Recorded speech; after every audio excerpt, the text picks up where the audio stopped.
Rev up your engines!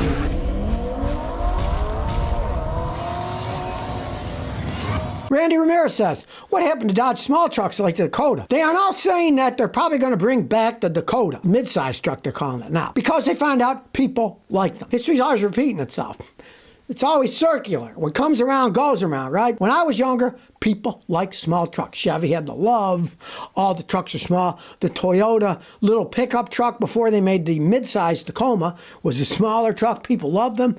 But the powers that be and the corporations thought, if we make bigger trucks, we can sell them for more money. So let's push them. And they did. Magically enough, Ford comes up with the Ford Maverick little pickup truck. Even though it's made in Mexico. I don't like that idea. But I like the idea of a small pickup truck. They're selling the heck out of those things. Now it's coming around that people realize everybody doesn't want a big, giant truck. Lots of people, especially in suburbia, they'd like a little truck that they can carry their garden supplies and stuff and move certain things around, their big screen TVs, whatever. But they don't want a giant truck that gets 12 miles a gallon. You watch, it's coming around and they'll start making smaller ones again. Karsten Todd. Scotty, are old Saturns any good?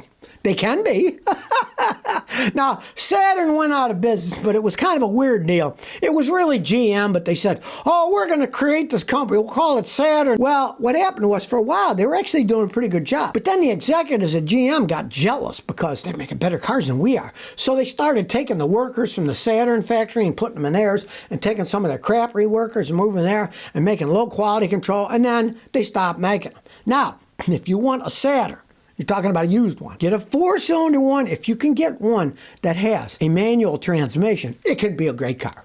Run a long time. And if you're going to buy one and it's an automatic transmission, pay a guy like me to check it out. And we might put our scan tool on and say the tranny's on its way out, don't touch it. Or might say, hey, it's still working okay. If you don't want to pay much for it, they're worth nothing. Don't pay much for one. They're worth absolutely nothing. If you get one cheap and it still runs, hey, could be a good knock-around car. Internet Famous says, Scotty, I got a new VW Golf. When I turn the car on, it revs high for 1 to 2 minutes, revs down. If I drive it, it kind of jumps when it's revving high. All right. Well, if you say brand new, if that thing is brand spanking new, take it back to the dealer and say, this thing isn't right. It should not do that.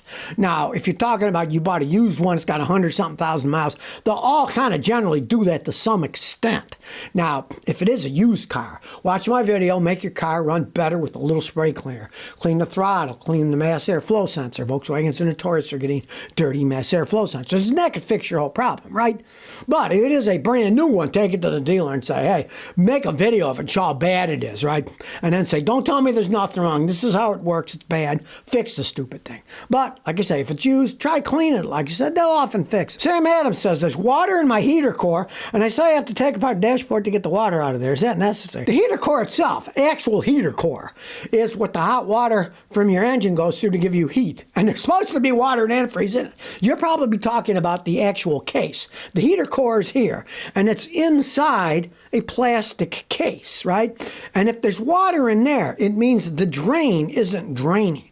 Clean the drain. Don't take the whole thing apart. It costs a fortune. You can do like I do. You find where the drain is under the car, jack it up, get a garden hose and squirt water up, and then some of the leaves will come down, and keep doing it until you clean it all out. Because taking it apart costs a small fortune, as you found out. On the other hand, let's say you clean it out and then the water goes out like it's supposed to under the car. But then you look under the car after you cleaned it a few days later and there's antifreeze coming out. That means your heater core is leaking and you're going to have to replace the heater core. So if it's a mixture of water and coolant, you're going to have to replace the heater core. But if it's just water, then fix the drain, because it's also the drain for the AC system, and it will fill up with water naturally running the AC. Camus 83849 says, any thoughts on a Camry all-wheel drive? I'm thinking about buying a used one for Chicagoland winters. Okay, Toyota makes a good all-wheel drive system. I personally have never seen one break unless it's been in a wreck and it was smashed in a wreck.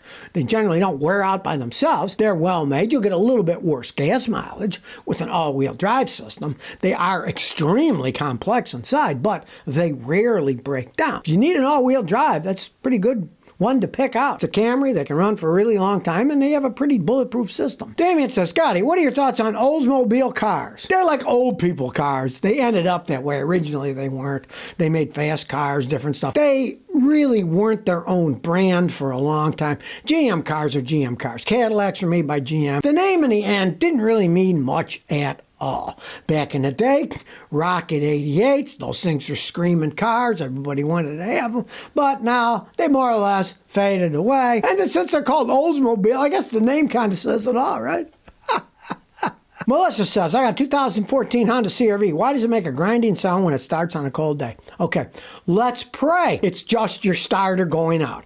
Hondas are notorious for having small, cheap starters, and when you try to start them when they're cold, they make a grinding sound. Great. Buy the starter. It's not all that expensive. You want to pray it's the starter and not the variable valve timing inside the engine. If it's that, you got to take the engine apart and replace the variable valve timing system, which costs a small fortune. But most of the time, it's just the starter starting to go out.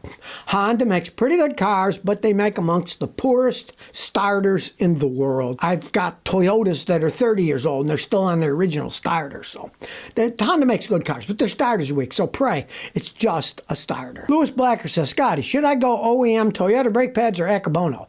Do ceramic pads damage rotors? I personally would go Akabono. They are the best pads out there. I would get Akabono ceramic pads, and they don't damage anything.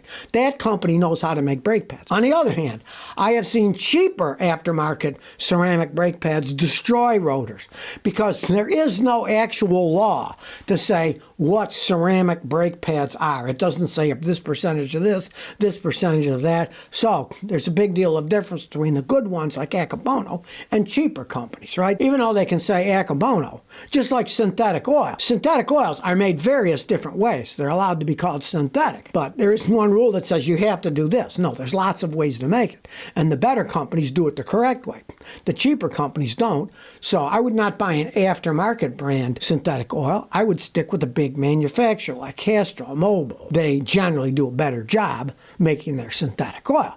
And just with brake pads, Akabono makes great ceramic pads, and that's what I use. Javier Ramirez says, are Bluetooth scanners good or reliable? Yes and no. It depends on which ones you buy. There's a Canadian company called Blue Driver, and they make an excellent one that goes between 100 and 129 bucks, depending on when it's on sale or not.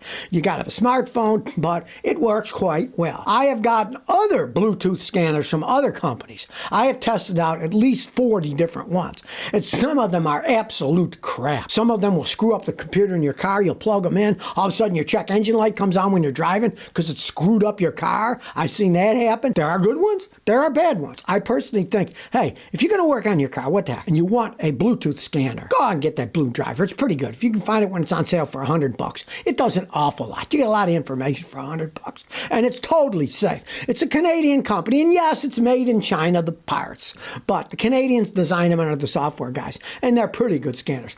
Do not go buy one of those $9.95 ones and plug it in. You could destroy your car's computer. Devin M07 says, Scotty, I'm looking for a 98 Pontiac Bonneville for my first car and it's 51,000 miles. What do you think? One, I would want absolute proof of lists of receipts and stuff that's the real mileage. That car is old as the hill, only at 51,000 miles. I would not believe it. But let's say it was an older person and now they passed away and they really didn't drive it that much. 26-year-old car, okay? A 26-year-old car. The rubber's going to be rotten, things are going to start leaking, things are going to start to wear. So don't overpay. It could be a good knock-around car for driving around in, right? But don't overpay. It doesn't matter if it's 51,000 miles. It's an old American car. They don't make Pontiacs anymore because they had a lot of quality control, so don't pay much if it runs okay. Well, here's an interesting one. It's not that car related, but I like the sentiment. Scarlet Fire says, first we overlook evil. Then we permit evil. Then we legalize evil. Then we promote evil. Then we celebrate evil. Then we persecute those who call it evil. I think that's a pretty good philosophy of what's going on. Like, take World War I. It was supposed to be the war to end all wars. Well, it didn't, because it was World War I and then World War II, right? The people that protested, say, in England, World War I, they were pariahs. They were shunned by the British society. But then after World War I, people started saying, hey, those guys are right. We shouldn't have any more wars, right? But then what happened? World War II came, and then they made the anti-war people pariahs again. So that is a very good point. People should learn from history and not keep repeating it. People don't seem to learn anything these days, and they're trying to hide history, pretending, well, that never happened, this never happened. They did. History happened, people. Bad things happened. Don't pretend it never had and shunned and don't talk about it anymore. Talk about the evil that people have done in the past so it isn't repeated again. Don't hide it and pretend it never happened. So if you never want to miss another one of my new car repair videos, remember to ring that bell.